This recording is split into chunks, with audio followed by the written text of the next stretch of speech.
Senior hero Nandamuri Balakrishna తాజాగా ఇప్పుడు వీరసింహారెడ్డి సినిమాతో బిజీగా ఉన్నారు. గోపీచంద్ మలినేని దర్శకత్వం వహిస్తున్న ఈ సినిమా వచ్చే ఏడాది సంక్రాంతి సందర్భంగా థియేటర్లలో విడుదల కాబోతోంది. ఇప్పటికే ఈ సినిమా నుంచి 2 పాటలు విడుదలయ్యాయి. ప్రస్తుతం ఈ సినిమా షూటింగ్ ఆఖరి స్టేజ్ లో ఉంది. తాజాగా ఒక ఇంటర్వ్యూలో మాట్లాడుతూ బాలకృష్ణ థియేటర్ల గురించి మరియు ఓటీటీల గురించి కొన్ని ఆసక్తికరమైన విషయాలు చెప్పారు. ఈ మధ్య కాలంలో సినిమాకి ఓటీటీ చాలా పెద్ద కాంపిటీషన్ గా మారిందని, థియేటర్లకు ప్రేక్షకులు రిపీట్ గా రావడాన్ని ఓటీటీ పూర్తిగా ఆపేసిందని అన్నారు బాలకృష్ణ.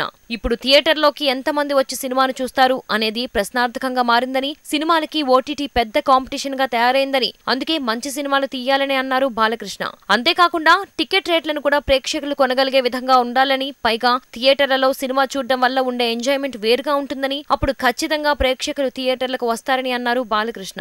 తెలుగు సినిమా ఇప్పుడు పాన్ ఇండియా లెవెల్ కి వెళ్ళింది అని, దాన్ని చూసి మనందరం ఇన్స్పైర్ అవ్వాలని అన్నారు. ఇక ఈ మధ్యనే ఏషియన్ వారితో చేతులు కలిపిన బాలకృష్ణ ఏషియన్ తారక రామ కాంప్లెక్స్ ని గ్రాండ్ గా రీఓపెన్ చేసిన సంగతి తెలిసిందే.